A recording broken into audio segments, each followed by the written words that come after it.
শিক্ষকতার পাশাপাশি করেন রাজনীতি। অধ্যক্ষ পদে নিজেই নিজেকে নিয়োগ দিয়েছে। মহিষকোছা স্কুল ও কলেজের এই অধ্যক্ষ 2024-এর 5ই আগস্টের পর থেকেই পলাতক।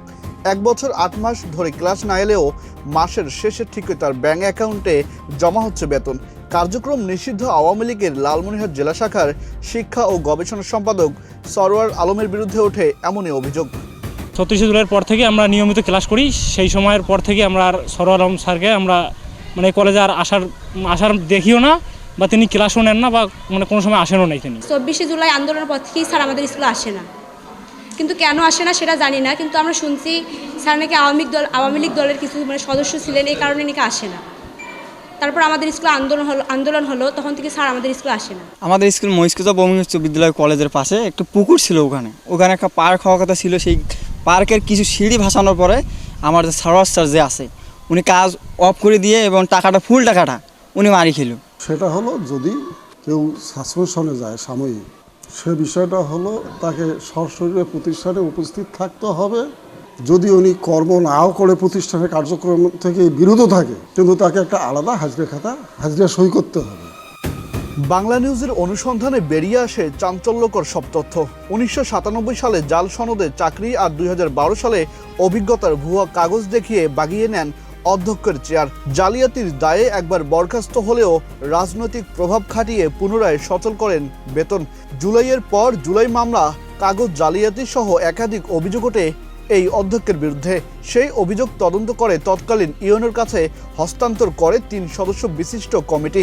বলছে তদন্ত চলাকালীন সময়ে কয়েকবার নোটিশ, ফোন কল এবং নিজ ব্যবসা প্রতিষ্ঠানে পাঠানো হলে সেই নোটিশ তিনি ফেরত দেয়। তার বিরুদ্ধে বেশ কিছু অভিযোগ প্রমাণিত হয়েছে বলে জানান তদন্তকারী এই কর্মকর্তা।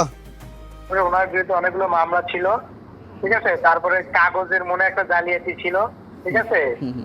তারপরে ওনার যে নিয়োগ প্রক্রিয়াটা, যে উনি যোগ্যতা মেনটেন না করে হয়তো অধ্যক্ষ হয়েছিল, এরকম কিছু গ্যাপ ছিল। তারপরে উনি সম্ভবত নিজে কমিটি থেকে নিজেকে প্রিন্সিপাল হিসেবে নিয়োগ দিচ্ছে আর কি, কোনো অ্যাডহক কমিটি না করে। এই বিষয়গুলো যতদূর আমার মনে পড়ে 12 থেকে 14টা অভিযোগ আসছিল। একটা ছিল যে উনি দীর্ঘদিন ধরে অনুপস্থিত ছিল আর কি বিদ্যালয়ে, যে বিদ্যালয় কলেজে বা স্কুলে দীর্ঘদিন ধরে অনুপস্থিত ছিল, এটা একটা বিষয় ছিল। ওনাকে বেশ কয়েকবার মনে হয় কলেজে আসার জন্য বলা হয়েছিল, উনি আসেনি।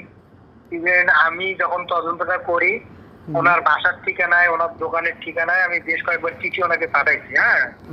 সমস্ত চিঠিগুলো আমি পাই, ওনার রিপ্লাই পাইনি আর কি, ঠিক আছে। বিষয়টা এইরকম। তো আমি আসলে উভয় পক্ষের বুঝতে যদি তদন্তটা হতো তাহলে একটা ভালো তথ্য উঠে আসতো।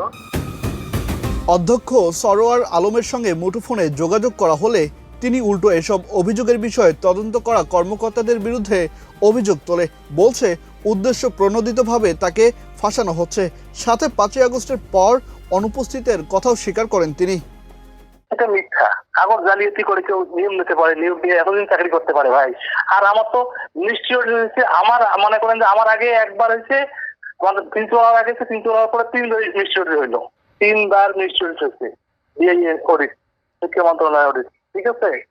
অনুপস্থিত ছিলাম 1 বছর 8 মাস 15 দিন, এবং 1 বছর 8 মাস 15 দিন শিক্ষা মন্ত্রণালয়ের নির্দেশ মোতাবেক আমাদেরকে ইএফটিতে বেতন দিয়েছে কর্তৃপক্ষ।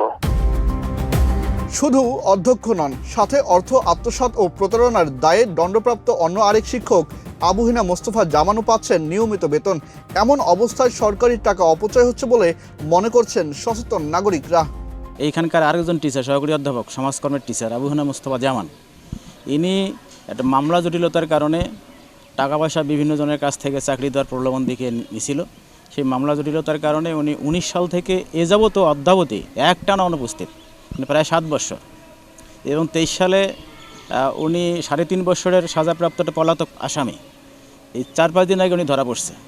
তো 23 সালে সাজাপ্রাপ্ত আসামি 19 সাল থেকে একটানা অনুপস্থিত, তারপরও 25 সাল পর্যন্ত উনি বেতন কীভাবে পায়? প্রাতিষ্ঠানিক নিয়ম অনুযায়ী প্রথম দিনে অধ্যক্ষকে সাময়িক বরখাস্ত করা হয়েছে।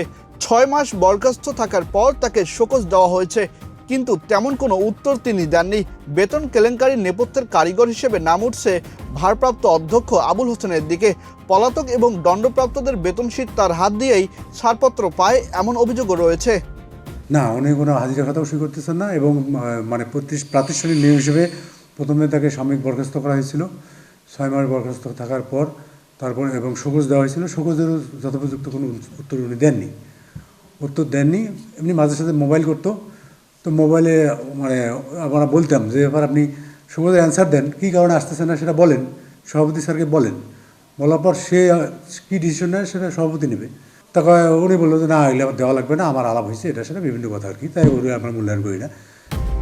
5ই আগস্টের পর শিক্ষকরা বিভিন্ন ইস্যুতে যে ধরনের সমস্যার সম্মুখীন হয়েছিল, পরবর্তীতে তাদের ইএফটির মাধ্যমে বেতন দেওয়ার নির্দেশনা আছে বলে জানালেন এই কর্মকর্তা। 5ই আগস্টের পরে বিভিন্ন যে অনাকাঙ্ক্ষিত ঘটনা ঘটেছিল, এখানে বিভিন্ন শিক্ষকরা বিভিন্ন রকম সমস্যা বা অন্য রকম পরিস্থিতির সম্মুখীন হয়েছিলেন। যারা হয়েছিলেন তাদেরকে ইএফটির মাধ্যমে বেতন দেওয়ার জন্য নির্দেশনা দেওয়া আছে এবং এটা ইএফটি পরিচালনা করবেন, এটা মানে ভারপ্রাপ্ত যিনি শিক্ষক আছেন, প্রধান শিক্ষক, তিনি এই ইএফটিটা রান করবেন বা ইএফটিতে বেতন সাবমিট করবেন, এই বিষয়টা বলা আছে। এই মাসেও কিন্তু আপনার একটা চিঠি এসছে, এটা মনে হয় তাদের প্রতি মাসে এই চিঠিটা আসে। জাল সনদ, রাজনৈতিক প্রভাব আর কারাদণ্ড সবকিছু ছাপিয়ে আলোচনায় এখন সরকারি অর্থ লুট। সঠিক তদন্তের মাধ্যমে দোষীদের শাস্তি দাবি শিক্ষক, শিক্ষার্থী ও স্থানীয়দের। আহসান সাকিব, বাংলা নিউজ 24, ঢাকা।